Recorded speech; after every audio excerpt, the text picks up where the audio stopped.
अथ श्रीयोगवासिष्ठे उत्पत्तिप्रकरणे 300तमः सर्गः। श्रीवसिष्ठ उवाच परस्मादुत्थितं चेतस्तत्कल्लोल इवार्णवात् स्फारतामेत्य भुवनं तनोतीदमितस्ततः। ह्रस्वं दीर्घं करोत्याशु दीर्घं नयति खर्बतां स्वतां नयत्यन्यदलं स्वं तथैवान्यतामपि। प्रादेशमात्रमपि यद्वस्तु भावनयैव तत् स्वयं सम्पन्न एवाशु करोत्यद्रीन्द्रभासुरम्। लब्धप्रतिष्ठं परमात् पदादुल्लसितं मनः निमेषेणैव संसारान् करोति न करोति च। यदिदं दृश्यते किञ्चिज्जगत्स्थाश्नु चरिष्णु च सर्वं सर्वप्रकाराढ्यं चित्तादेतदुपागतम्। देशकालक्रियाद्रव्य शक्तिपर्याकुलीकृतं भावाद्भावान्तरं याति लोलत्वान्नटवन्मनः। सदसत्तां नयत्याशु सत्तां वा सन्नयत्यलं तादृशान्येव चादत्ते सुखदुःखानि भावितम्। यदाप्तं स्वयमादत्ते यथैव चञ्चलं मनः हस्तपादादिसङ्घातस्तदा प्रयतते तथा। ततः सैव क्रियाचित्त समाहितफलाफलं क्षणात् प्रयच्छति लता कालसिक्तेव तादृशम्। चित्रां क्रीडनकश्रेणीं यथा पङ्काद्गृहे शिशुः करोत्येवं मनोराम विकल्पं कुरुते जगत्। मनः सर्वजनक्रीडा नृजम्बाललवेश्वतः किमेतद्धि पदार्थेषु रूढं जगति कल्प्यते। करोत्रितुकरः कालो यथा रूपान्यथा तरोः चित्तमेवं पदार्थानामेषामेवान्यतामिव। मनोरथे तथा स्वप्ने संकल्पकलनाशु च गोष्पदं योजनव्यूहः स्वासु लीलासु चेतसः। कल्पं क्षणीकरोत्यन्तः क्षणं नयति कल्पताम् मनस्तदा यत्तमतो देशकालक्रमं विदुः। तीव्रमन्दत्वसंवेगाद् बहुत्वाल्पत्वभेदतः विलम्बेन च चिरं न तु शक्तिमशक्तितः। व्यामोहसम्भ्रमानर्थ देशकालगमागमाः चेतसः प्रभवन्त्येते पादपादिव पल्लवाः। जलमेव यथाम्भोधि रौष्ण्यमेव यथा नलः तथा विविधसंरम्भः संसारश्चित्तमेव वा। सकर्तृकर्मकरणं यदिदं चेत्यमागतं द्रष्टृदर्शनदृश्याढ्यं तत्सर्वं चित्तमेव च। चित्तं जगन्ति भुवनानि वनान्तराणि संलक्ष्यते स्वयमुपागत मात्मभेदैः केयूरमौलिकटकैश्च लसत्स्वरूपं त्यक्त्वैव काञ्चन धियेव जनेन हेम। इत्यार्षे श्रीवासिष्ठमहारामायणे वाल्मीकीये मोक्षोपायेषूत्पत्तिप्रकरणे चित्तमाहात्म्यं नाम 300तमः सर्गः। अथ 400तमः सर्गः। श्रीवसिष्ठ उवाच अत्र ते शृणु वक्ष्यामि वृत्तान्तमिममुत्तमम्। जागतीहेन्द्रजालश्रीश्चित्ता यत्ता यथा स्थिता। अस्त्यस्मिन् वसुधापीठे नानावनसमाकुलः। उत्तरापाण्डवो नाम स्फीतो जनपदो महान्। नीरन्ध्रघनगम्भीर वनविश्रान्ततापसः। विद्याधरीकृतलता दोलोपवनपत्तनः। वातोद्धूताञ्जकिञ्जल्क पुञ्जपिञ्जरपर्वतः। लसत्कुसुमसंभार वनमालावतंसकः। करञ्जमञ्जरीकुञ्ज गुच्छपर्यन्तजङ्गलः। खर्जूरान्तरितग्रामो घुमघुमध्वनिताम्बरः। एकपिङ्गशिलाश्रेणी शालिकेदारपिङ्गलः। नीलकण्ठारवोद्दाम वनजङ्गलमण्डितः। संसार रवसंरम्भ रणत्कनककाननः। तमालपाटली नील गिरिग्रामककुण्डलः। विचित्रविहगव्यूह विरावकृतकाकलिः। नदीपरिसरोन्निद्र पारिभद्रद्रुमारुणः।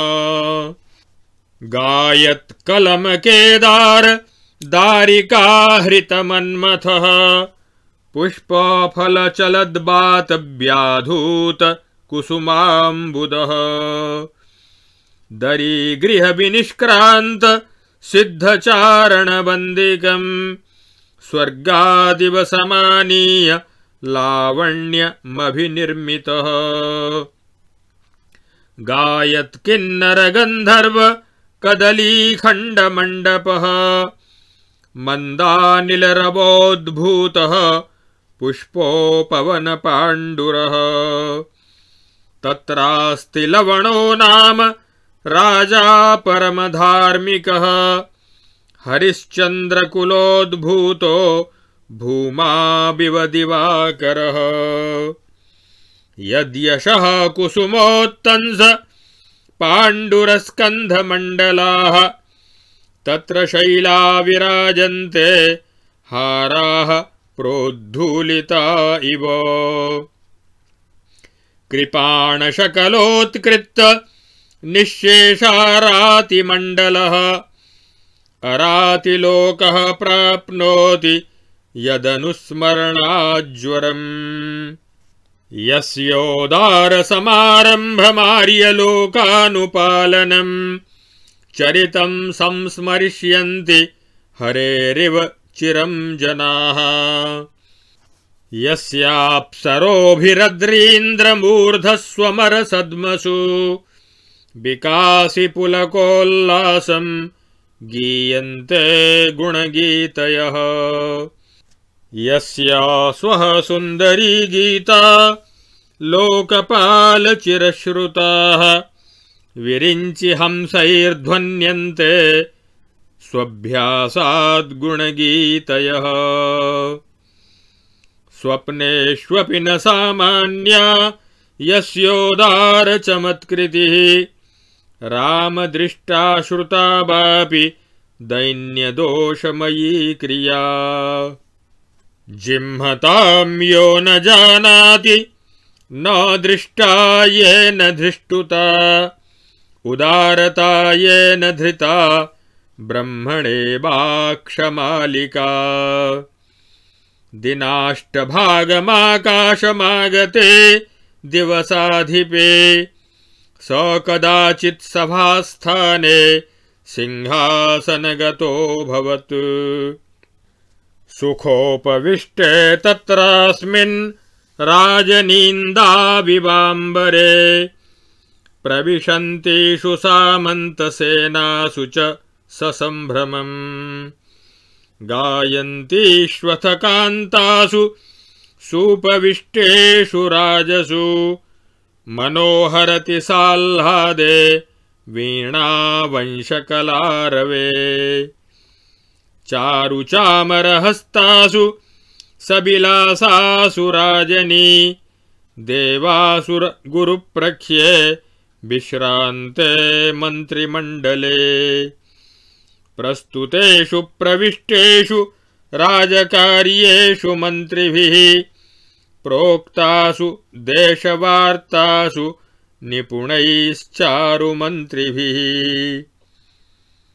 इतीह समये पुण्ये वाच्यमाने च पुस्तके पठत्सुश्च स्तुतिः पुण्याः पुरः प्रौहेषु बन्दिषु सभां विवेश शाटोपः कश्चित्तामैन्द्रजालिकः वर्षेणाहितसंरम्भो वसुधामिव वारिदः स ननाम महीपालम् शिखरोदारकन्धरम् पादोपान्तगतः कान्तम् शैलम् फलतरुर्यथा सच्छायस्योन्नतांसस्य फलिनः पुष्पभासिनः स विवेश पुरो राज्ञस्तरोरग्रे कपिर्यथा चपलो लम्पटोत्थानामामोद सुखमारुतम् उवाचोत्कन्धरम् भूपम् सपद्ममिव षट्पदः विलोकय विभो तावदेकामिह खरोलिकाम् पीठस्थ इव साश्चर्याम् व्योम्नि चन्द्र इवावनिम् इत्युक्त्वा पिच्छिका तेन भ्रामिता भ्रमदायिनी नानाविरचनाबीजम् मायेव परमात्मनः ताम् ददर्श महीपालस्तेजो रेणुविराजिताम् शक्रः सुरभिमानस्थः स्वकार्मुकलतामिव सभां सैन्धवसामन्तो विवेशास्मिन् क्षणे तदा तारापरिकरापूर्णां व्योमवीथीमिवाम्बुदः तं चैवानुजगामाश्वः सौम्यः परमवेगवान् देवलोकोन्मुखं तुष्टं शक्रमुच्चैः श्रवा इव स तमश्वमुपादाय पार्थिवं समुवाचः सोच्चैः श्रवा इव क्षीरसागरो मरुतां पतिम् इदमुच्चैः श्रवः प्रख्यं हयरत्नं महीपते जवोड्डयनशीलेन मूर्तिमानिव मारुतः अश्वोऽयमस्मत्प्रभुणा प्रभो सम्प्रहितस्त्वयि राजते हि पदार्थश्रीर्महतामर्पणाच्छुभा इत्युक्तवति तस्मिंस्तु प्रत्युवाचैन्द्रजालिकः जलदस्तनिते शान्ते चातकोऽम्बुधरं यथा सदश्वमेनमारुह्य भुवनं विहर प्रभो स्वप्रतापाहितानल्पशोभामुर्वीं रविर्यथा अश्वमालोकयामास तेनोक्त इति पार्थिवः निर्घातस्तनितं मेघं मयूर इव सूत्करः अथानिमेषया दृष्ट्या राजा चित्रोपमाकृतिः बभूवालोकयन्नश्वं लिपिकर्मार्पितोपमः। क्षणमालोक्य पीठस्थौ संस्थगिते क्षणः दृष्ट्या क्षुब्धः समुद्रोद्रिर्मीनकैः करवो यथा। तस्थौ मुहूर्तयुग्मं स ध्यानासक्त इवात्मनि बीतरागो मुनिः क्षुब्धः परानन्द इव स्थितः। बोधितः केनचिन्नासौ स्वप्रतापजितोर्जितः धिया कामप्ययं भूयश्चिन्तां चिन्तयतीति च। बभूवुः केवलं तत्र निस्पन्दसितचामराः चामरिण्यो हि शर्वर्यः स्तम्भितेन्दुकरा इव। विरेजुर्विस्मयापूर्णा निस्पन्दास्ते सभासदः निस्पन्दकिञ्जल्कदलाः पद्माः पङ्ककृता इव। प्रशशाम सभास्थाने जनकोलाहलः शनैः प्रशान्तप्रावृषिभ्यो मन्याम्भोदमिव गर्जितम्। सन्देहसागरे मग्ना जग्मुश्चिन्तां सुमन्त्रिणः विषीदति गदापाणा वसुराजाभिवामराः। विततविस्मितजिह्मितया तया जनतया भयमोहविषण्णया स्तिमितचक्षुषि भूमिपतौ स्थिते मुकुलिताज्जवनस्य धृताद्युतिः। इत्यार्षे श्रीवासिष्ठमहारामायणे वाल्मीकीये उत्पत्तिप्रकरणे इन्द्रजालोपाख्याने नृपव्यामोहो नाम चतुरुत्तरशततमः सर्गः। अथ पंचोत्तरशततमः सर्गः। श्रीवसिष्ठ उवाच मुहूर्तद्वितये नाथ बोधमाप महीपतिः प्रावृषेण्याम्बुनिर्मुक्त मम्भोरुहमिवोत्तमम्। आसनात् सांगदोत्तंसः प्रबुद्धो सावकम्पयत् सवनाभोगशृङ्गाग्र्यो भूकम्प इव पर्वतः। बभूवाथ प्रबुद्धोऽसावासनोपरिकम्पितः विक्षुब्धैव पातालवारणे शङ्कराचलः। पतन्तं धारयामासुस्तं पुरोगा नृपं भुजैः मेरुं प्रलयविक्षुब्धं कुलशैलास्तटैरिव। पुरोगैर्धार्यमाणोऽसौ पर्याकुलमतिर्नृपः बीचिविक्षोभितस्येन्दोर्बभार वनमाहाश्रियः। कोऽयं प्रदेशः कस्येयं सभेति स नृपः शनैः दध्वानमज्जदम्भोजकोशस्थ इव षट्पदः। अथोवाच सभादेव किमेतदिति सादरम् रणन्मधुकरी भानुं दृष्टराहुमिवालिनी। अथैनं परिपाप्रच्छुः पुरोगा मन्त्रिणस्तथा प्रलयोल्लाससंत्रस्तं मार्कण्डेयमिवामराः। त्वयित्थं संस्थिते देव वयमत्यन्तमाकुलाः अभेद्यमपि भिन्दन्ति निर्निमित्तं भ्रमामनः। आपातरमणीयेषु पर्यन्त विरसेषु च भोगेष्विव विकल्पेषु वाक्येषु ते लुलितं मनः। सततोदारवृत्तासु कथासु परिशीतलं मनस्ते निर्मलं कस्मात् सम्भ्रमेषु निमज्जते। तुच्छालम्बनमालून विशीर्णं लोकवृत्तिषु मनोमोहमुपादत्ते न महत्त्वविजृम्भितम्। सातत्येन हि यैवास्य मनसो वृत्तिरुत्थिता शरीरमदमत्तासु तामेवैतद्विधावति।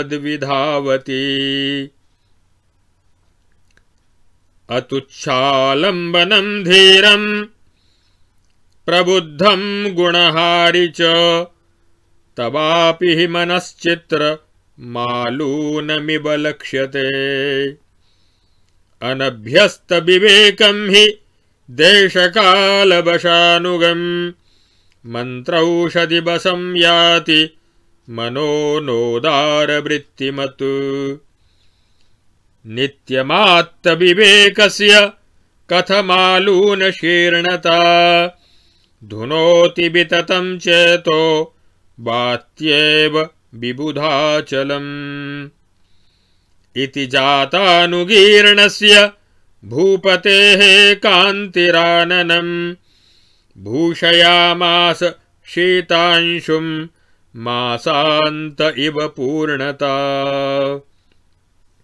रराज राजा सौम्यास्य मुन्मीलितविलोचनः गते हिमर्ताबुल्लासि पुष्पौघ इव माधवः।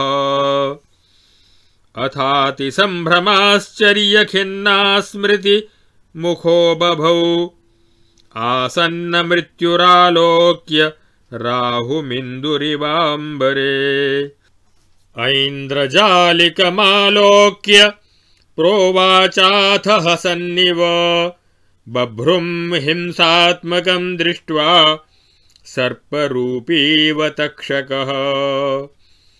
जाल्मजालजटालेन किमेतद्भवता कृतं येनास्पन्दप्रसन्नोऽब्धिः क्षणादेत्यप्रसन्नताम्। चित्रं चित्रा हि देवस्य पदार्थशतशक्तयः सुशक्तमपि मे चित्तं याभिर्मोहे निवेशितम्। क्व वयं लोकपर्यायकृतान्तपदवेदिनः क्व मनोमोहदायिन्यो वितताः प्रकृतापदः। अप्यभ्यस्तमहाज्ञानं मनस्तिष्ठति देहके कदाचिन्मोहमादत्ते क्षणं मतिमतामपि। इदमाश्चर्यमाख्यानं श्रूयतां रे सभासदः मम शाम्बरिकेणेह यन्मुहूर्तं प्रदर्शितम्। दृष्टवानहमेतस्मिन् बह्वीः कार्यदशाश्चलाः मुहूर्तं प्रार्थितोध्वस्त शक्रसृष्टिरिवालजः। इत्युक्त्वोन्मुखनेत्रेषु सभ्येषु सहसन्निव राजा वर्णयितुं चित्रं वृत्तान्तमुपचक्रमे। राजोवाच इह विविधपदार्थसङ्कुलायां ह्रदनदपत्तनपर्वताकुलायां कुलशिखरि समुद्रसङ्करायां भुवि विभवावलितोऽस्त्ययं प्रदेशः। इत्यार्षे श्रीवासिष्ठमहारामायणे वाल्मीकीये देवदूतोक्तमोक्षोपाये उत्पत्तिप्रकरणे इन्द्रजालोपाख्याने राजावबोधो नाम पंचोत्तरशततमः सर्गः।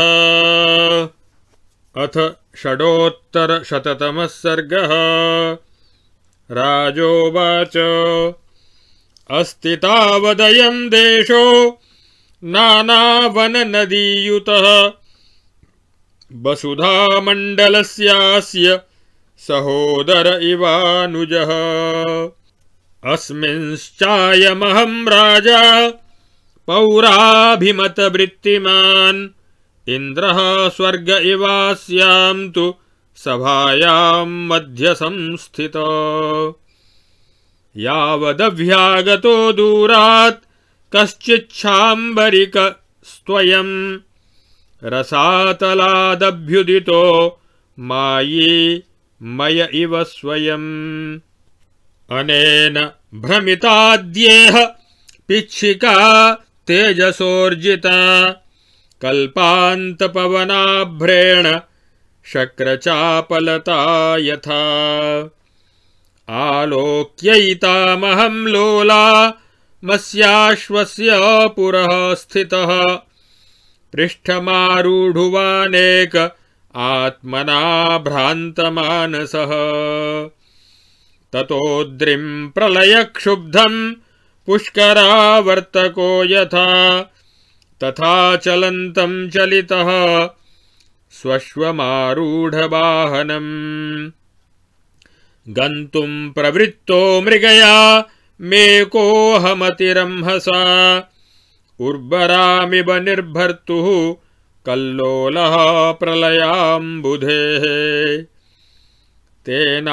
तेनानिलविलोलेन दूरं नीतोऽस्मि बाजिना योगाभ्यासजडेनाज्ञो मुग्धस्य मनसा यथा अकिञ्चन मनः शून्यं स्त्रीचित्तमिव निर्भरम् ततः प्रलयनिर्दग्ध जगदास्पदभीषणम्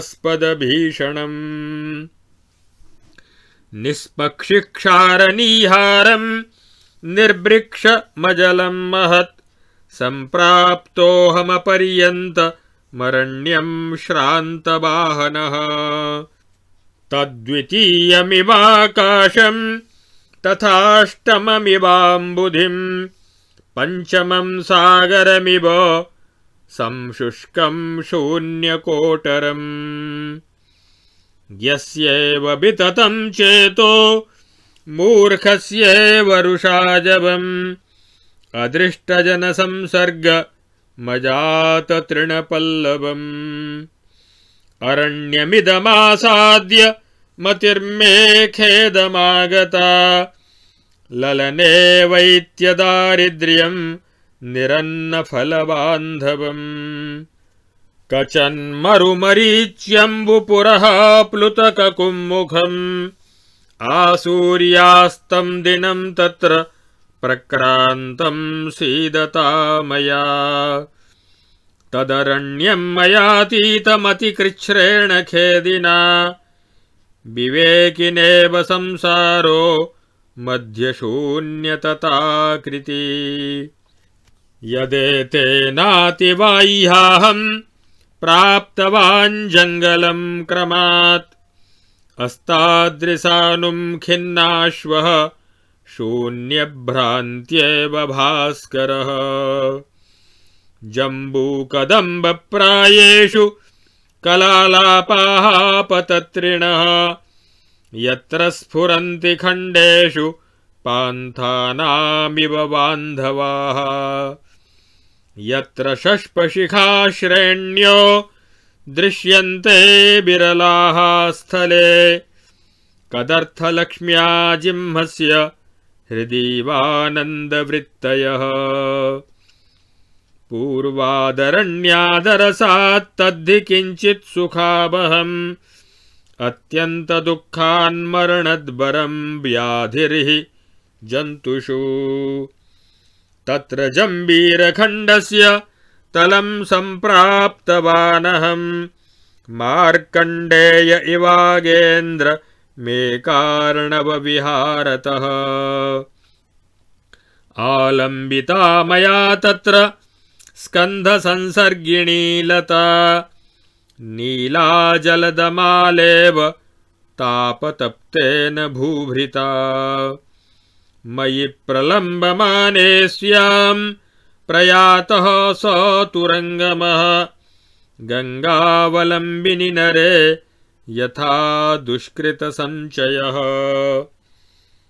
चिरं दीर्घाध्वगः खिन्नस्तत्र विश्रान्तवानहं भानुरस्ताचलोत्सङ्गे तले कल्पतरोरिव यावत् समस्तसंसारव्यवहारभरैः समं रविर्विश्रमणायेव निविष्टोस्ताचलाङ्गणे शनैः श्यामिकया ग्रस्ते समस्ते भुवनोदरे रात्रिसंव्यवहारेषु सम्प्रवृत्तेषु जङ्गले अहं तरुतृणे तस्मिन् पेलवे खण्डकोटरे निलीनश्चिरलीनास्यः स्वनीडे बिहगो यथा विशदष्टविवेकस्य कीनाशस्य गलत्स्मृतेः विक्रीतस्येव दीनस्य मग्नस्येवान्धकूपके तत्र कल्पसमारात्रिर्मोहमग्नस्य मे गता एकार्णवोह्यमानस्य मार्कण्डेयमुनेरिव न स्नातवान् नार्चितवान् न तदा भुक्तवानहं केवलं मे गता रात्रिः सापदां धुरितिष्ठतः विनिद्रस्य विधैर्यस्य स्फुरतः सह पल्लवैः समं दुष्टातिदैर्घ्येण सा व्यतीताय शर्वरी ततस्तिमिरलेखासु सह तारेन्दुकैरवैः मयीवापाद्यमानासु म्लानतामलमानने शाम्यन्तीषु च बेतालक्ष्वेडाशु जवजङ्गले सह सीतार्तिमद्दन्तपङ्क्ति टाङ्कारसीत्कृतैः मामेवार्तिविनिर्मग्नं हसन्तीमिव दृष्टवान् अहं पूर्वां दिशं प्राप्त मधुपानारुणामिव क्षणादज्ञ इव ज्ञानं दरिद्र इव काञ्चनं दृष्टवानहमर्कं खे वारणारोहणोन्मुखम् उत्थायास्तरणं वस्त्रं तत्तदा स्फोटितं मया हस्तिचर्मद्वरेणेव सन्ध्या नृत्यानुरागिणा प्रवृत्तस्तामहं स्फारां विहर्तुं जङ्गलस्थलीं कालो जगत्कुटीं कल्पदग्धभूतगणामिव न किञ्चिद्दृश्यते तत्र भूतं जरठजङ्गले अभिजातो गुणलवो यथा मूर्खशरीरके केवलं विगताशङ्कं खण्डभ्रमणचञ्चलं चीचीकूचीति वचना विहरन्ति विहङ्गमाः अथाष्टभागमापन्ने व्योम्नो दिवसनायके शुष्कावश्यायलेशाशु स्नातास्विबलतासु च दृष्टा मया प्रभ्रमता दारिकौदनधारिणी गृहीतामृतसत्कुम्भा दानवेनेव माधवी तरत्तारकनेत्रां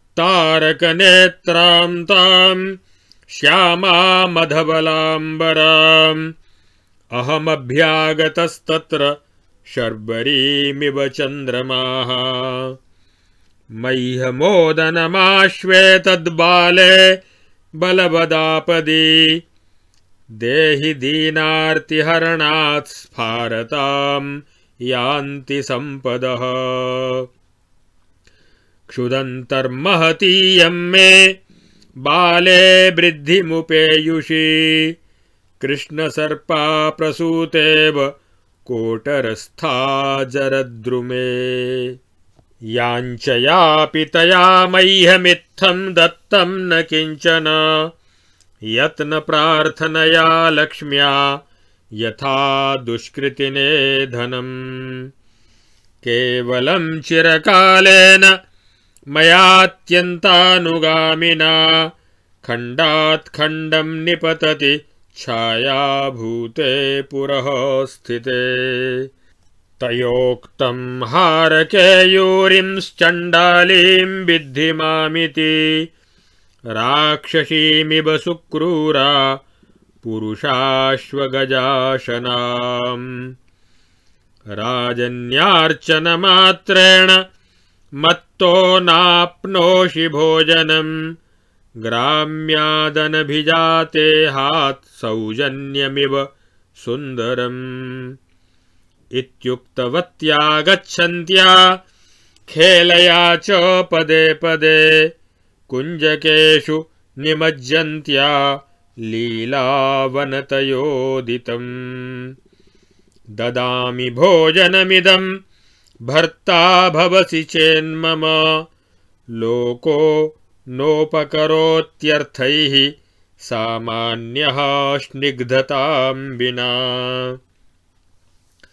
बाहयत्यत्र मेदान्तान् केदारे पुल्कसः पिता श्मशान इव वेतालः क्षुधितो धूलिधूसरः तस्येदमन्नं भवति भर्तृत्वे दीयते स्थिते प्राणैरपि हि सम्पूज्या वल्लभाः पुरुषा यतः अथोक्ता सा मया भर्ता भवामि तव सुब्रते केनापदि विचार्यन्ते वर्णधर्मकुलक्रमाः ततस्तयौदनादर्धं मह्यमेकं समर्पितं माधव्येवामृतादर्धमिन्द्रायार्ति महत्पुरा जम्बूफलरसः पीतः स भुक्तः पक्वणौदनः विश्रान्तं च मया तत्र मोहापहृतचेतसा मां तत्रार्कमिवापूर्य सा प्रावृट्श्यामलागता हस्तेन समुपादाय प्राणं बहिरिव स्थितम् दुराकृतिं दुरारम्भ माससाद भयप्रदं पितरं पीवराकार मबीचिमिव यातना तया मदनुषङ्गिण्या स्वार्थस्तस्मै निवेदितः मातङ्गाय भ्रमर्येव निःस्वनेनालिलग्नया अयं मम भवेद्भर्ता तात हेतव रोचताम् स तस्या बाढमित्युक्त्वा दिनान्ते समुपस्थिते मुमोच दान्तावावद्धौ कृतान्तः किङ्कराविव निहाराभ्रकडाराशु दिक्षु प्रोद्धूलितासु च बेतालबन्धनात्तस्माद्दिनान्ते चलिता वयम् क्षणेन पक्वणं प्राप्ताः सन्ध्यायां दीर्घजङ्गलात् श्मशानादिव वेतालाः श्मशानमितरन्महत् विकर्तितविभागस्थ कपिकुक्कुटबायसम् रक्तसिक्तोर्बराभागप्रभ्रमन्मक्षिकागणम् शोषार्थं प्रसृताद्रान्त्रतन्त्रीजालपतत्खगम् निष्कुटस्थितजम्बीर खण्डलग्नाखगध्वनि शुष्यद्गुरुवसापिण्डपूर्णालिन्द लसत्खगम् दृष्टिप्रतिपन्नस्तदा प्रसृतरक्ताक्त चर्मश्रवदश्रिग्लवम् बालहस्तस्थितक्रव्य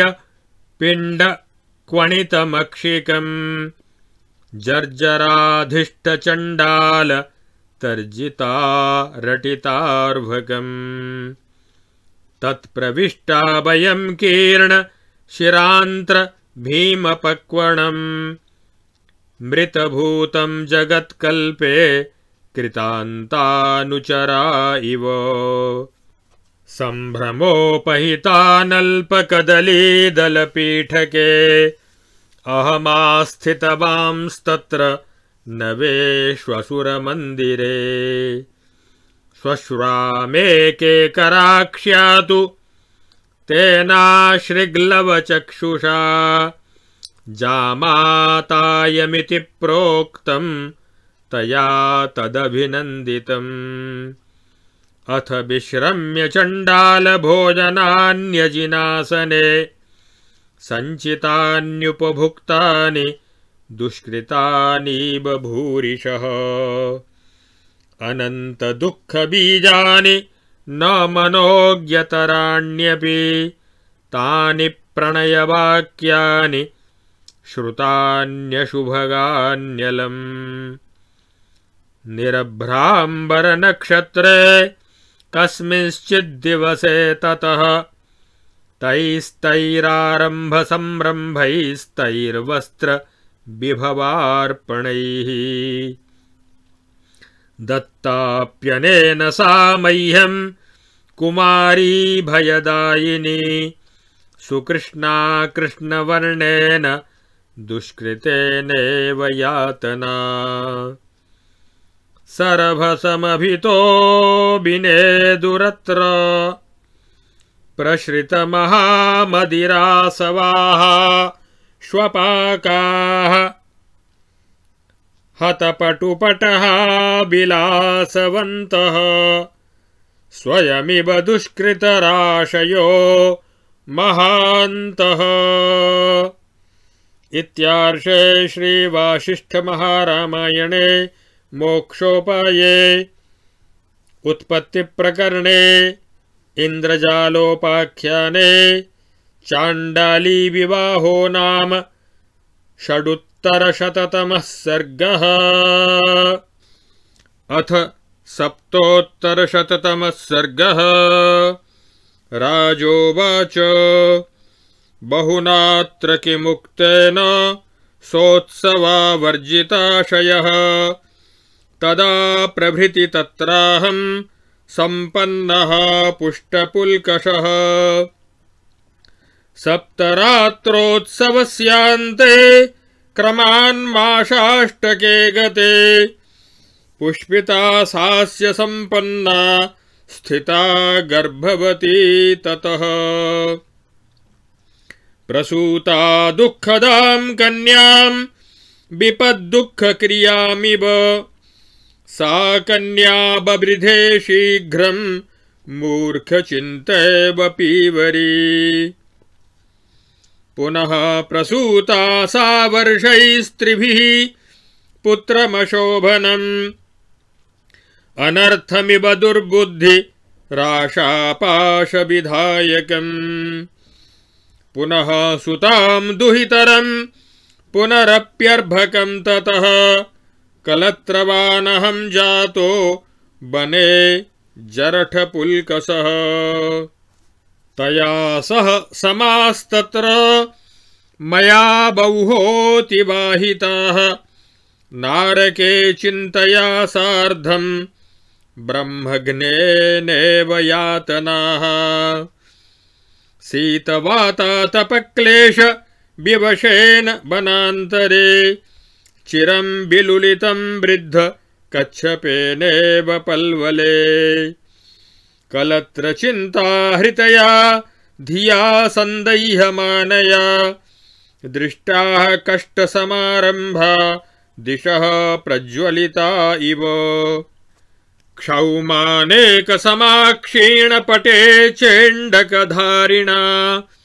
काष्ठभारो वने व्यूढो यो मूर्तमिव दुष्कृतम् यौकाकीर्णजरत्क्लिन्न गन्धिकौपीनबाससा आश्वस्य धवलीकानां तले नीता घनाः समाः कलत्रापूरणोत्केन जर्जरेण हिमानिलैः हेमन्ते दर्दुरेणेव विलीनं वनकुक्षिषु नानाकलहकल्लोल तापप्रसरविद्रुताः बाष्पव्याजेन निर्मुक्ता नेत्राभ्यां रक्तबिन्दवः यामिन्यो विपिने क्लिन्ने बराहामिषभोजनाः शिलातलकुटीकोशे नीता जलदविक्लवाः काले क्षयं गते रोहे कालाभ्रघनतां गते असौहार्देन बन्धूनां कलहैश्चापि सन्ततैः सर्वत्र जातशङ्केन कलाभिमुखरार्भकैः मया कृपणचित्तेन नीताः परगृहे समाः चण्डालीकलहोद्विग्न चण्डचण्डालतर्जनैः मुखं जर्जरतां यात मिन्दूराहुरदैरिव चर्बिता खर्वितोष्ठेन द्वीपी पिशितपेशयः नारकाहृतविक्रीता नारक्योरशना इव हिमवत्कन्दरोद्गीर्णाश्चण्डा हेमन्तबीचयः शिशिरे शीकरासार तुषारनिचयाश्चिरम् अङ्गे निरम्बरे सोढा मृत्युमुक्ता इवेशवः जराजरठमूढेन मूलानि क्षीणभूरुहाम् सुकृतानामिवैकेन समुत्खातानि भूरिशः शरावकेष्वटभ्यां च पललं पक्वमादरात् अस्पृष्टेन जनैर्भुक्तं कुकलत्रवता मया गृहीततेजः क्षतये बहुवक्रविकारिणा मार्गाविकमिवात्मीयं विक्रीतं पण्यमन्यतः प्राण्यङ्गवपुषस्तस्य प्रोत्कृत्योत्कृत्य पेशलः आयसं परिविक्रीता विन्ध्यपक्वणभूमिषु जन्मान्तरसहस्रोत्थं स्वपापमिव वृद्धये अविकीर्णमसत्कीर्णं चण्डालारामभूमिषु दृष्टः कुद्दालको दृष्ट्या सन्ध्यास्नेहविमुक्तया रौरवापतितेनेव तत्कालस्निग्धतां गतः विन्ध्यकन्दरगुल्मानां बहुत्वमिव गच्छता पुलिन्दवपुषा यत्र युक्तयोगैः समर्पिताः तर्पिता लगुडाघात जितकौलेयरंहसा पुत्रदाराः कदन्नेन ग्रामकान्धोचितेन च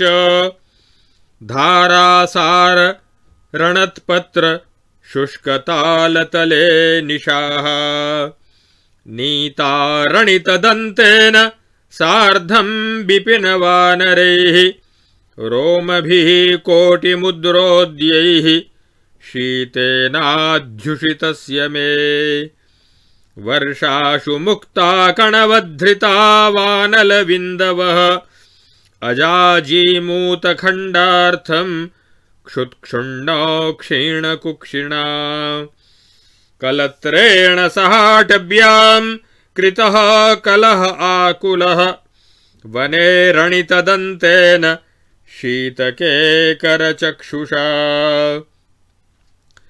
मशीमलिनगात्रेण बेतालस्वजनायितम् सरित्तीरेषु मत्स्यार्थम् भ्रान्तम् बडिशधारिणा कल्पे जगत्सुनाशार्थम् कृतान्तेनेव पाशिना पीतम् बहूपवासेन सद्यः कृत्तमृगोरसः तत्कालकोष्णम् रुधिरम् मातुः स्तनपयो यथा श्मशानसंस्थितान्मत्तो रक्तरक्तान्मलाशिनः विद्रुता वनवेतालाश्चण्डिकाभिद्रुता इव बागुरा विपिनेऽभ्युप्ता बन्धार्थं मृगपक्षिणाम् आशा इव बिबिर्ध्यर्थं पुत्रदारकलत्रजाः मया मायामयैर्लोकाः सूत्रजालमयैः खगाः जालैर्जर्जरता नीता दिशश्चासुकृतायुषा तत्रापि दत्तः प्रसरो मनसो दुष्कृतोदये आशा प्रसारिता दूरं प्रावृषीव तरङ्गिणी करभ्या इव सर्पेण विद्रुतं दूरतो धिया दूरे त्यक्ता दया देहे भुजङ्गेनेव कञ्चुकम् क्रौर्यं सुखेन संरम्भ शरवर्षिं निनादि च अङ्गीकृतं निदाघान्ते नभसेवासिताम्बुदः विकासिन्योक्षताः क्षारा दूरं परिहृता जनैः श्वभ्रेणेव कुमञ्जर्यश्चिरमूढा मया पदः स्वकालकुलकोणाशु नरकोद्दाम भूमिषु उप्ता दुष्कृतबीजानां मुष्टयो मोहवृष्टयः बागुराभिर्मया विन्ध्यकन्दरस्थेन निर्दयम् भूतेष्विव कृतान्तेन मृगेषु परिवल्गितम् चामरीकण्ठकुड्येषु विश्रान्तशिरसा मया सुप्तमस्तविवेकेन शेषाङ्गेष्विव शौरिणा बिलोलचरणाम्बरया सरावोल्लासि धूम्रया मम तन्वासनीहार विन्ध्यकच्छगुहायितम् कृष्णदेहेन यौकाढ्या कन्था स्कन्धे मया चिरम्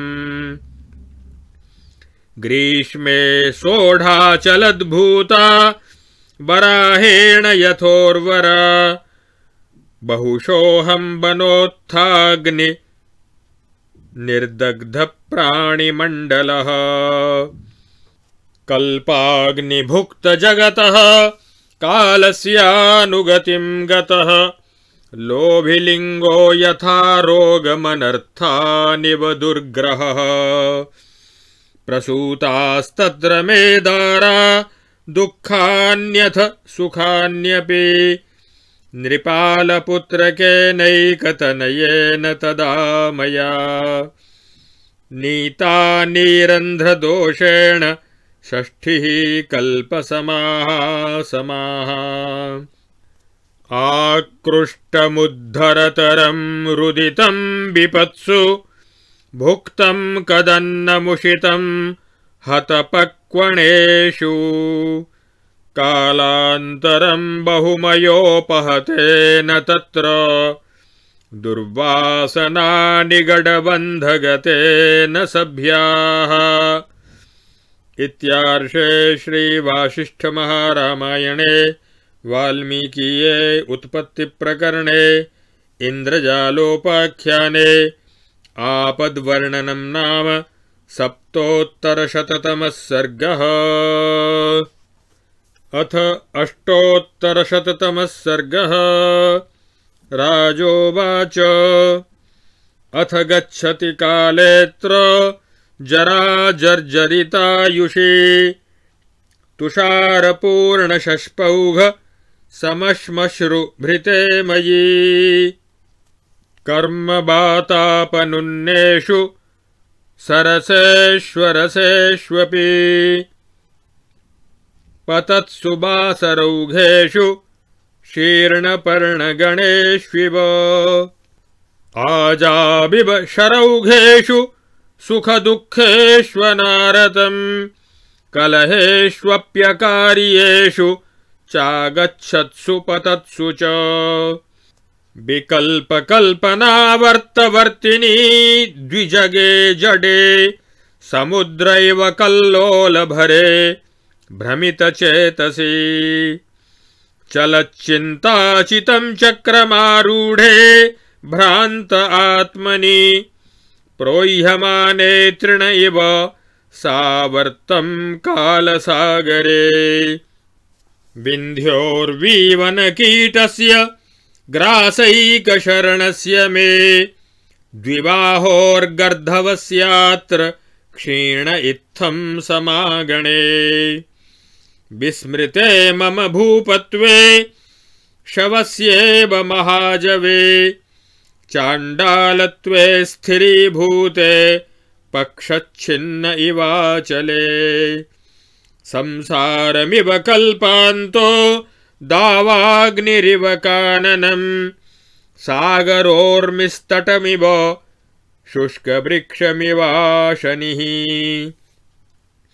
अकाण्डे मरणोड्डीनम् चण्डचण्डालमण्डलम् निरन्नतृणपत्राम्बु विन्ध्यकच्छम् तदाययौ न वर्षति घनव्राते दृष्टनष्टे क्वचित् स्थिते पूताङ्गारकणोन्मिश्रगतौ वहति मारुते शीर्णमर्मरपर्णासु दावाग्निबलितासु च वनस्थलीषु शून्यासु चिरप्रव्रजितास्विव अकाण्डमभवद्भीम मुद्दाममदपावकम् शोषिताशेषगहनम् भस्मशेषतृणोपलम् पांसु धूसरसर्वाङ्गम् क्षुधिताशेषमानवम् निरन्नतृणपानीयम् देशाद्युद्धावमण्डलम् कचन्मरुमरीच्यम्बु मज्जन्महिषमण्डलम् बातोत्थसीकरव्यूहा परिवाहवनाम्बरम् पानीयशब्दमात्रैक श्रवणोत्कनरव्रजम् आतपाताति संशोष सीदत् सकलमानवम् पत्रग्रसनसंरब्ध क्षुधितोत्थितजीवितम् स्वाङ्गचर्वणसंरम्भ लुठद्दशनमण्डलम् मांसशङ्कानिगीर्णोग्र खदिराग्निकणोत्करम् मण्डकासार संग्रस्त वनपाषाणखण्डकम् अन्योन्यभूतसंसक्त मातृपुत्रि पितृव्रजम् गृध्रोदर रटत्सार निगीर्णवरसारिकम् परस्पराङ्गविच्छेद रक्तसिक्तधरातलम् हरिग्रसनसंरब्ध मत्तक्षुधितवारणम् दरीनिगरणैकैक सिंहभ्रमणभीषणम् अन्योन्यग्रसनोद्युक्त लोकमल्लकृतम् बहत् निष्पत्रपादपोड्डीन प्रौढाङ्गारमयानिलम् रक्तपानोत्कमार्जार लीढधातु तटावनी ज्वालाघनघटाटोप सावर्तसवनानिलम् सर्वस्थल रसद्बह्नि पुञ्जपिञ्जरजङ्गलम् दग्धा जगरकुञ्जोत्थ धूममांसलगुल्मकम् मारुतावलितज्वाला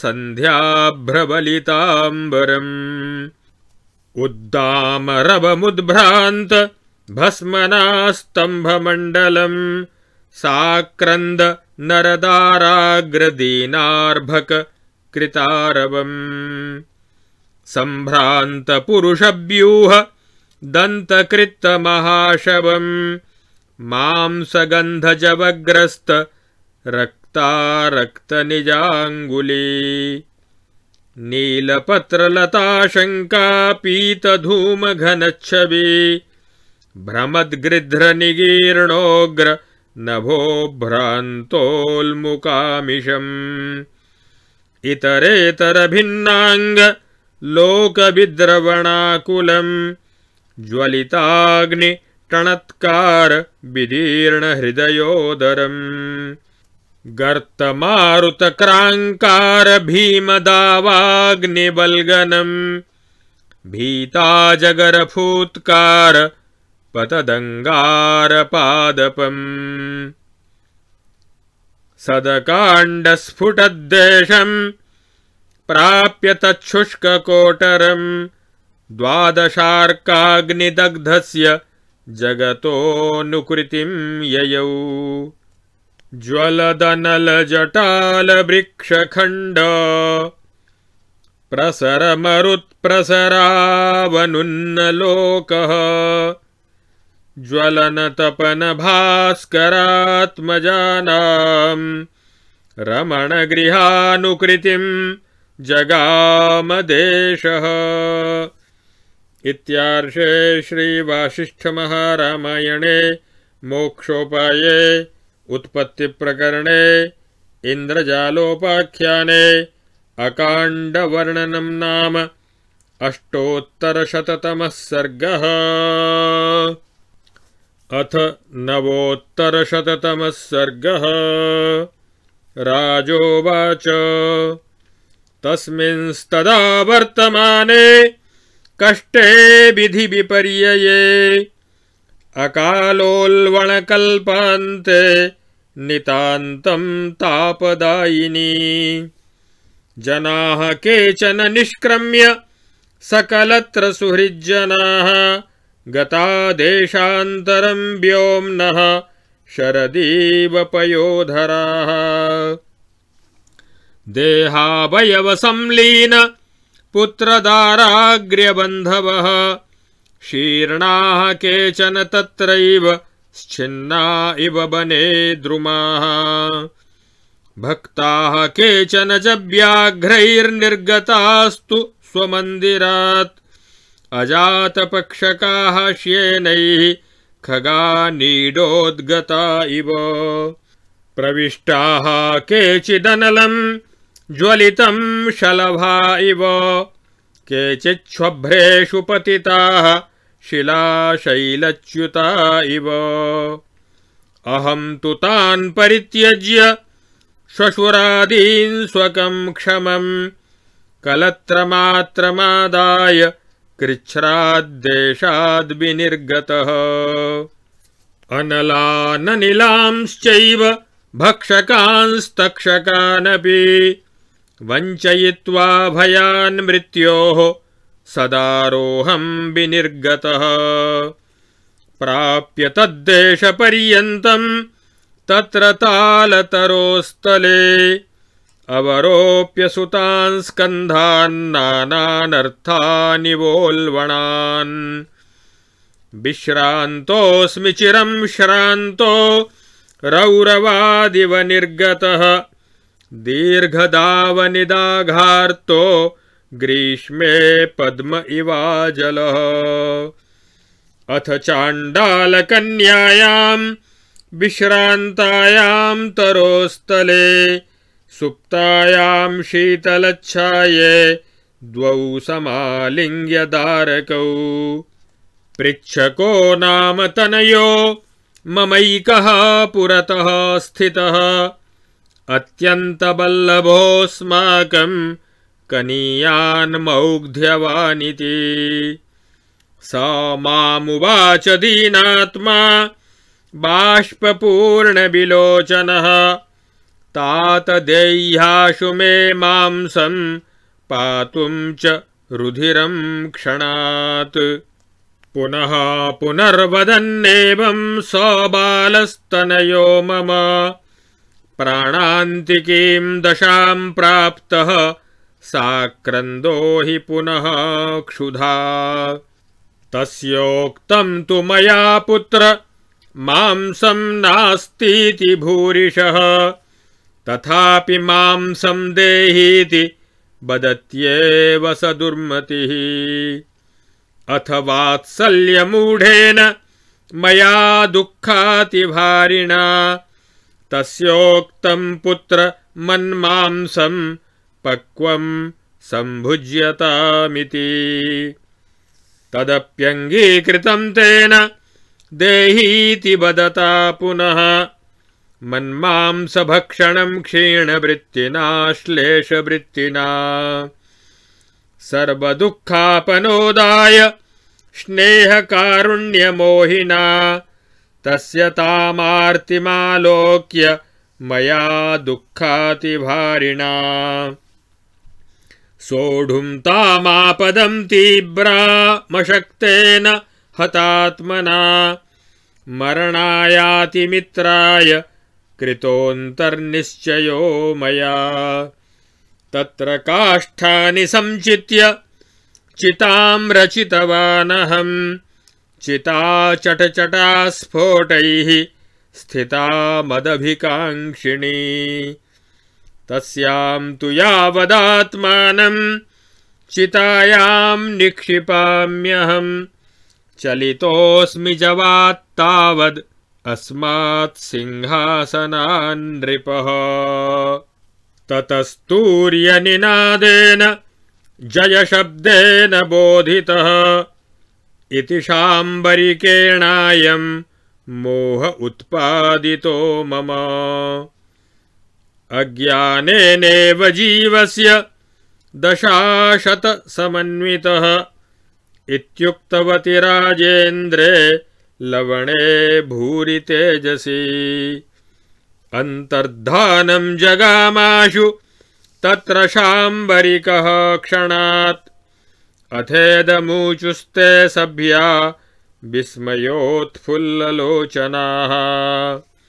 नायं शाम्बरिको देव यस्य नास्ति धनैषणा दैवी काचन मायेयं संसारस्थितिबोधिनी। मनोविलासः संसार इति यस्यां प्रतीयते सर्वशक्तेरनन्तस्य विलासो हि मनो जगत्। सर्वशक्तेर्विचित्रा हि शक्तयः शतशो विधेः यद्विवेकि मनोऽप्येष विमोहयति मायया। विज्ञातलोकवृत्तान्तः क्व नामायं महीपतिः क्व सामान्यमनोवृत्तियोग्यो विपुलसम्भ्रमः। न च शाम्बरिकेच्छेयं माया मनसि मोहिनी अर्थस्य सिद्ध्यै चेहन्ते नित्यं शाम्बरिकाः किल। यत्नेन प्रार्थयन्तेऽर्थं नान्तर्धानं व्रजन्ति भो इति सन्देहवेलायां संस्थिता लुलिता वयम्। श्रीवसिष्ठोवाच सभायामवसन्तस्यामहं राम तदा किल तेन प्रत्यक्षतो दृष्टं मयैतन्नान्यतः श्रुतम्। इति बहुकलना विवर्धिताङ्गं जयति चिरं विततं मनो महात्मन्। शममुपगमिते परस्वभावे परममुपैष्यसि पावनं पदं यत्। इत्यार्षे श्रीवासिष्ठमहारामायणे वाल्मीकीये मोक्षोपाये देवदूतोक्ते उत्पत्तिप्रकरणे इन्द्रजालोपाख्याने चाण्डालत्वव्यपगमो नाम नवोत्तरशततमः सर्गः। अथ दशोत्तरशततमः सर्गः। श्रीवसिष्ठ उवाच परमात्कारणादादौ चिच्चेत्यपदपातिनी कलनापदमासाद्य कला कलिलतां गता। असत्स्वेव विमोहेषु रामैवं प्रायवृत्तिषु घनेषु तुच्छतामेत्य चिराय परिमूर्च्छते। असदेव मनोवृत्तिर्म्लाना विस्तारयत्यलम् दुःखं दोषसहस्रेण बेतालानिव बालिका। सदैव हि महादुःखमसत्तां नयति क्षणात् निष्कलङ्का मनोवृत्तिरन्धकारमिवार्करुक्। नयत्यभ्यासतां दूरमभ्यासतां नयेत् मनोवल्गतिभूतेषु बालो बालखगेष्विव। अभयं भयमज्ञस्य चेतसो वासनावतः दूरतो मुग्धपान्थस्य स्थाणुर्याति पिशाचताम्। शत्रुत्वं शङ्कते मित्रे कलङ्कमलिनं मनः मदाविष्टमतिर्जन्तुर्भ्रमत् पश्यति भूतलम्। पर्याकुले हि मनसि शशिनो जायते शनिः अमृतं विषभावेन भुक्तं याति विषक्रियाम्। सुरपत्तन निर्माण मसत्सदिव पश्यति वासनावलितं चेतः स्वप्नवज्जाग्रदेव हि। मोहैककारणं जन्तोर्मनसो वासनोल्वणा उत्खातव्या प्रयत्नेन मूलोच्छेदेन सैव च। वासना बागुराकृष्टो मनोहरिणको नृणाम् परां विवशतामेति संसारवनगुल्मके। येन छिन्ना विचारेण जीवस्य ज्ञेयवासना निरभ्रस्येव सूर्यस्य तस्यालोको विराजते। अतस्त्वं मन एवेदं नरं विद्धि न देहकम्। जडो देहो मनश्चात्र न जडं नाजडं विदुः। यत्कृतं मनसा तात तत्कृतं विद्धि राघव। यत्यक्तं मनसा तावत् तत्यक्तं विद्धि चानघ। मनोमात्रं जगत्कृत्स्नं मनः पर्यन्तमण्डलं। मनोव्योम मनोभूमिर्मनो वायुर्मनो महान्। मनो यदि पदार्थे तु तद्भावेन न योजयेत् ततः सूर्योदयेऽप्येते न प्रकाशाः कदाचन। मनो मोहमुपादत्ते यस्यासौ मूढ उच्यते। शरीरे मोहमापन्ने न शवो मूढ उच्यते। मनः पश्य भवत्यक्षि शृण्वन् श्रवणतां गतम्। त्वग्भावं स्पर्शनादेति घ्राणतामेति जिघ्रणात्। रसनाद् रसतामेति विचित्रास्तत्र वृत्तिषु। नाटके नटवद्देहे मन एवानुवर्तते। लघुदीर्घं करोत्येव सत्ये सत्तां प्रयच्छति। कटुतां नयति स्वादु रिपुं नयति मित्रताम्। य एव प्रतिभासोऽस्य चेतसो वृत्तिवर्तिनः ततस्तदेव प्रत्यक्षं तथात्रानुभवादिह। प्रतिभासवशादेव स्वप्नाकुलितचेतसः हरिश्चन्द्रस्य सम्पन्ना रात्रिर्द्वादशवार्षिकी। चित्तानुभाववशतो मुहूर्तत्वे गतं युगम् इन्द्रद्युम्नस्य वैरिञ्च्य पुराभ्यन्तरवर्तिनः।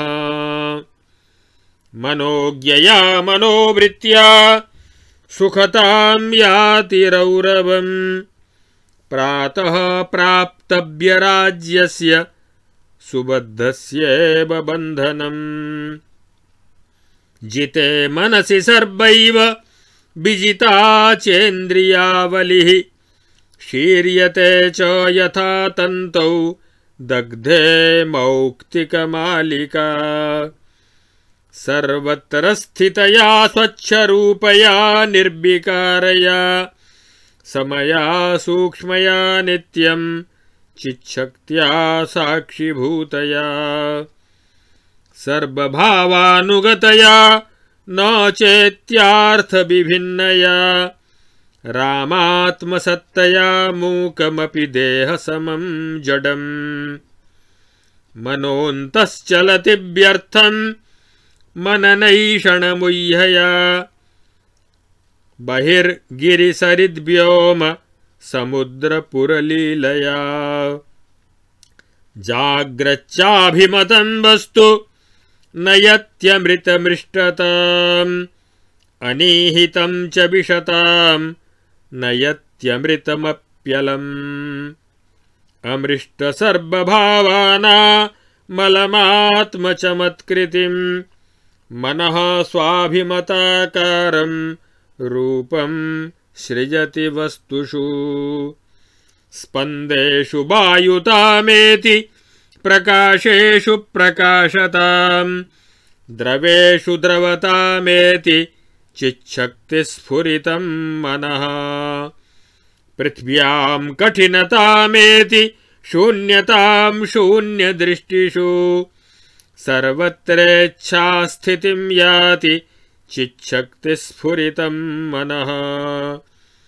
शुक्लं कृष्णीकरोत्येव कृष्णं नयति शुक्लतां विनैव देशकालाभ्यां शक्तिं पश्यास्य चेतसः।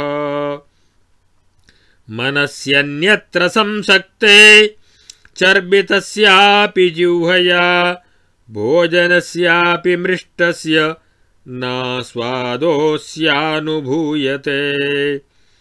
यच्चित्तदृष्टं तद्दृष्टं न दृष्टं तदलोकितम् अन्धकारे यथा रूपमिन्द्रियं निर्मितं तथा। इन्द्रियेण मनोदेहि मनसेन्द्रियमुन्मनः इन्द्रियाणि प्रसूतानि मनसो नेन्द्रियान्मनः। अत्यन्तभिन्नयोरैक्यं येषां चित्तशरीरयोः ज्ञातज्ञेया महात्मानो मनस्यास्ते सुपण्डिताः। कुसुमोल्लासिधम्मिल्ला हेलाचलितलोचना काष्ठकुड्योपमाङ्गेषु लग्नाप्यमनसोऽङ्गना। मनस्यन्यत्र संसक्ते बीतरागेण कानने क्रव्यादचर्बितोऽङ्कस्थः स्वकरोऽपि न लक्षितः। सुखीकर्तुं सुदुःखानि दुःखीकर्तुं सुखानि च सुखेनैवाशु युज्यन्ते मनसोऽतिशया मुनेः मनस्यन्यत्र संसक्ते कथ्यमानापि यत्नतः लता परशुकृत्येव कथा विच्छिद्यते वत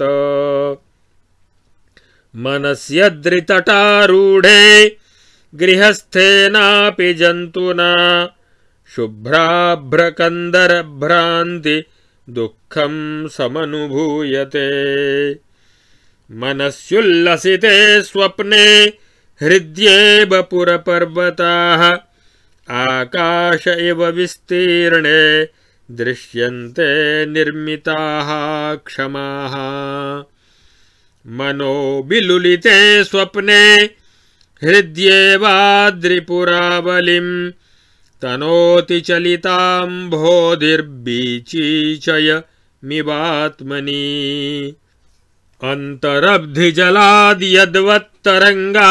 अन्तरब्धिजलाद्यद्वत्तरङ्गापीडवीचयः देहान्तर्मनसस्तद्वत् स्वप्नाद्रिपुरराजयः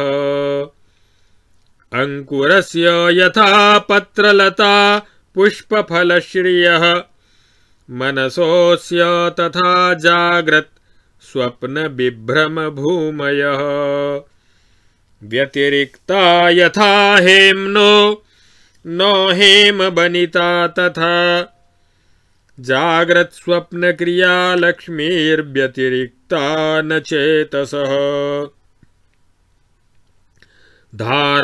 धाराकणोर्मिफेन श्रीर्यथा संलक्ष्यतेऽम्भसः तथा विचित्रविभवा नानातेयं हि चेतसः स्वचित्तवृत्तिरेवेह जाग्रत्स्वप्नदृशोदितं रसावेशादुपादत्ते शैलूष इव भूमिकाम् चण्डालत्वं हि लवणे प्रतिभासवशाद्यथा तथेदं जगदाभोगि मनो मननमात्रकम् यद्यत् संवेद्यते किञ्चित् तेन तेनाशुभूयते मनो मनन निर्माणं यथेच्छसि तथा कुरु नानापुर सरिच्छैलरूपतामेत्य देहिनां तनोत्यन्तस्थमेवेदं जाग्रत्स्वप्नमयं मनः सुरत्वाद्दैत्यतामेत्य नागत्वान्नगतामपि प्रतिभासवशाच्चित्तमापन्नं लवणो यथा नरत्वादेति नारीत्वं पितृत्वात् पुत्रतां गतः यथा क्षिप्रं प्रति नरः स्वसंकल्पात् तथा मनः संकल्पतः प्रम्रियते संकल्पाज्जायते पुनः मनश्चिरन्तनाभ्यस्ताज्जीवतामेत्यनाकृति मनो मनन सम्मूढ मूढवासनमाततं संकल्पाद्योनिमायाति सुख दुःखे भयाभये सुखं दुःखं च मनसि तिले तैलमिव स्थितं तद्देशकालवशतो घनं वा तनु वा भवेत् तैलं तिलस्य चाक्रान्त्या स्फुटतामेति शाश्वतीं चेतसो मननासंगाद्घनीभूते सुखासुखे देशकालाभिधानेन रामसंकल्प एव हि कथ्यते तद्वशाद्यस्माद्देशकालौ स्थितिं गतौ प्रशाम्यत्युल्लसत्येति याति नन्दति बल्गति मनः शरीरसंकल्पे फलिते न शरीरकम् नानास्फारसमुल्लासैः स्वसङ्कल्पोपकल्पितैः मनोवल्गति देहेऽस्मिन् साध्वीवान्तः पुराजिरे चापले प्रसरस्तस्मादन्तर्येण न दीयते मनोबिलयमादत्ते तस्यालान इव द्विपः न स्पन्दते मनो यस्य शस्त्रस्तम्भ इवोत्तमः सद्वस्तुतोऽसौ पुरुषः शिष्टाः कर्दमकीटकाः यस्याचपलतां यातं मन एकत्र संस्थितम् अनुत्तमपदेनासौ ध्यानेनानुगतो नघ संयमान् मनसः शान्तिमेति संसारविभ्रमः मन्दरे स्पन्दतां याते यथा क्षीरमहार्णवः मानस्यो वृत्तयो याया भोगसङ्कल्पविभ्रमैः संसारविषवृक्षस्य ता एवाङ्कुरयोनयः चित्तं चलत्कुवलयं वलयन्त एते मूढा महाजडजवे मदमोहमन्दाः आवर्तवर्तिनि विलूनविशीर्णचिन्ता चक्रभ्रमे पुरुष दुर्भ्रमराः पतन्ति। इत्यार्षे श्री वासिष्ठ महारामायणे मोक्षोपायेषु उत्पत्तिप्रकरणे चित्तचिकित्सापूर्वकं चित्तवर्णनं नाम 10उत्तरशततमः सर्गः। अब योग वासिष्ठ उत्पत्ति प्रकरण के 103 से लेकर 110वें सर्ग तक का संक्षिप्त विवरण करते हैं। इसमें जगत की चित्त रूपता, जो कुछ भी जगत है वो हमारा चित्त स्वरूप ही है, मन का ही स्वरूप है, और वासनायुक्त मन के दोष तथा मन का महान वैभव तथा उसे वश में करने के उपाय इत्यादि का वर्णन इन सर्गों में किया गया है।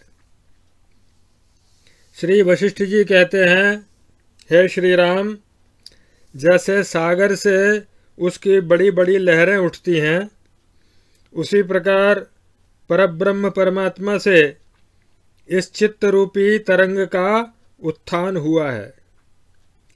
यही अपने संकल्प से विशालता को प्राप्त होकर चारों ओर इस भुवन का विस्तार करता है।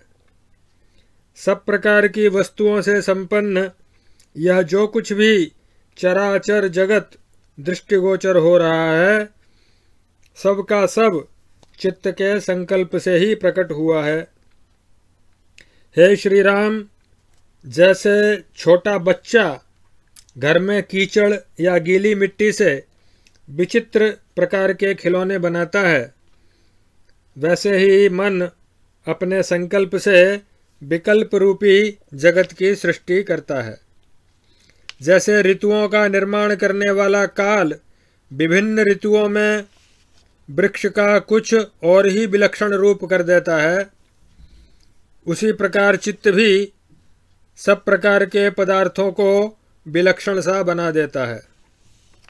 जैसे वृक्ष से पल्लव प्रकट होते हैं, उसी प्रकार मन के संकल्प से व्यामोह, संभ्रम, अनर्थ, देश, काल, गमन, आगमन, ये सब के सब उत्पन्न होते हैं। जैसे जल ही समुद्र है और उष्णता ही अग्नि है, उसी प्रकार चित्त ही विविध व्यापारों से पूर्ण संसार है, क्योंकि वह उसी के संकल्प से उत्पन्न हुआ है। कर्ता, कर्म और करण के साथ जो यह दृष्टा, दर्शन और दृश्य से संपन्न संसार प्राप्त हुआ है, वह सब का सब चित्त ही है। जैसे सुवर्ण तत्व की परीक्षा करने वाला पुरुष बाजूबंद, मुकुट, कड़ा और हार आदि आकारों से सुशोभित उनके विविध रूपों को छोड़कर एकमात्र सुवर्ण में ही बुद्धि को लगाने पर वास्तविक सुवर्ण को देख पाता है, उसी प्रकार विवेकी पुरुष भी विभिन्न लोकों, उनके भीतर के भुवनों और उनके भीतर फैले हुए वनांतर आदि समस्त वस्तुओं को त्याग कर जब यह समझ लेता है कि इन सब के रूपों में अपने ही स्वरूप भेद से, अपने ही संकल्प विकल्पों से चित्त स्वयं ही प्रकट हुआ है, तब यह सारा जगत उसे चित्त रूप ही दिखाई देता है। फिर चित्त के सिवा दूसरी कोई वस्तु दृष्टिगोचर नहीं होती।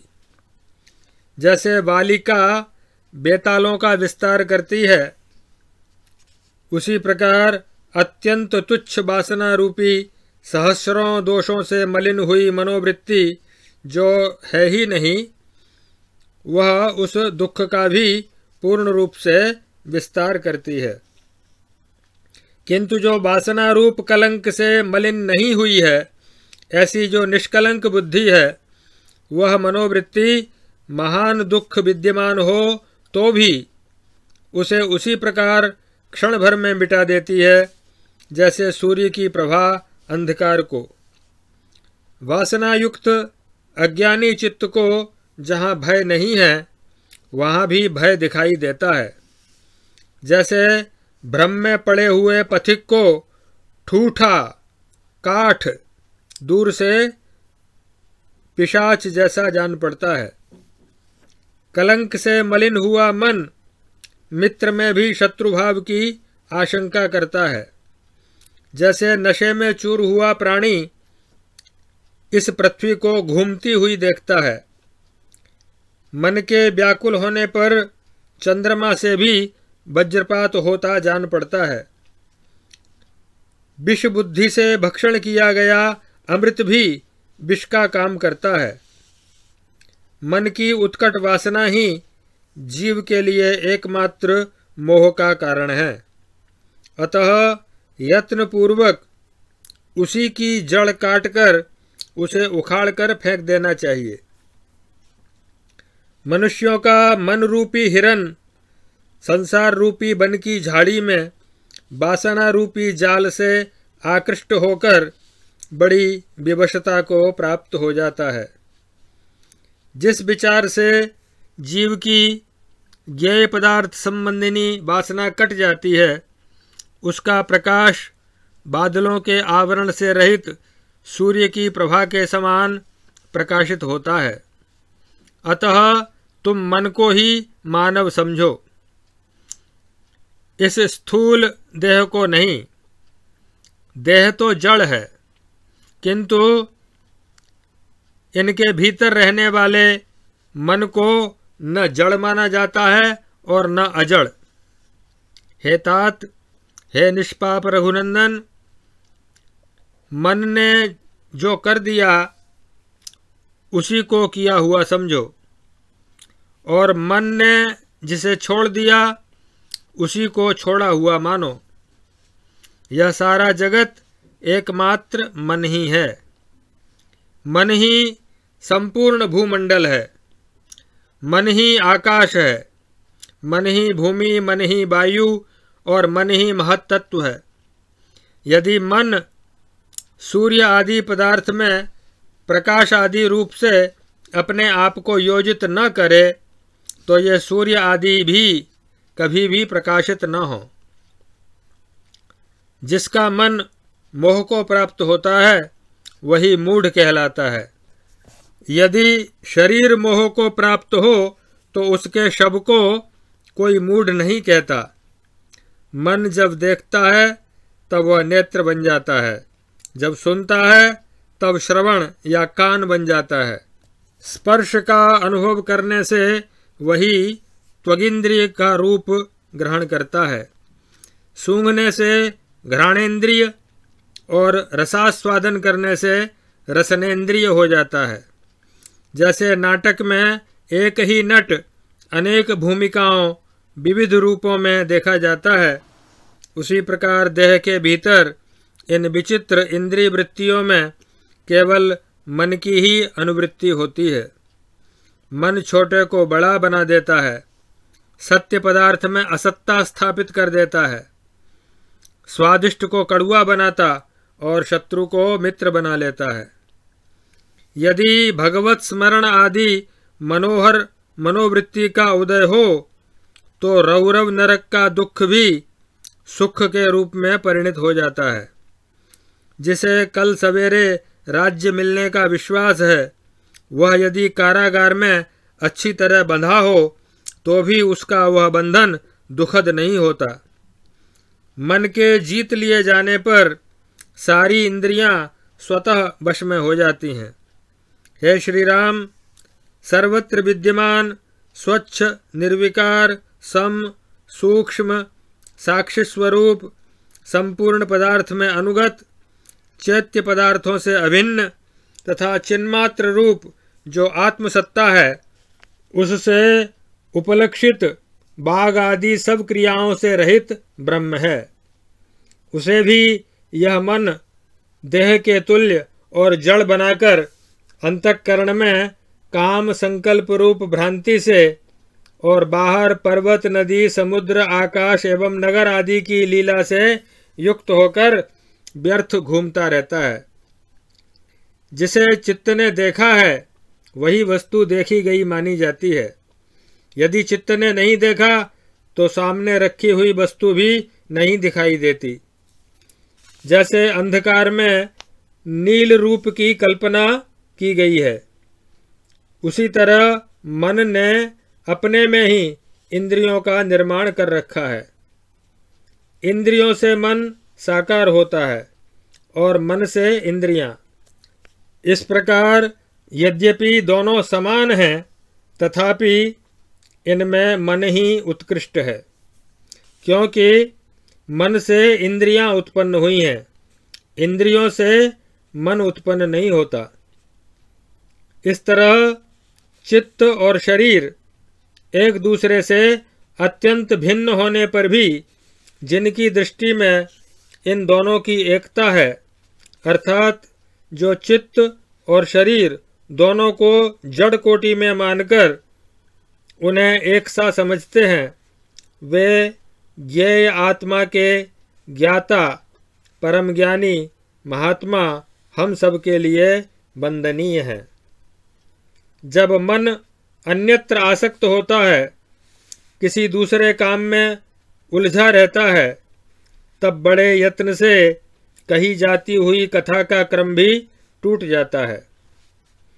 स्वप्न में जब मन उल्लास को प्राप्त होता है, तब हृदय के भीतर ही निर्मित हुए नगर एवं पर्वत आदि विस्तृत आकाश में निर्मित नगर और पर्वत आदि के समान अपने अपने कार्य को करने में समर्थ दिखाई देते हैं।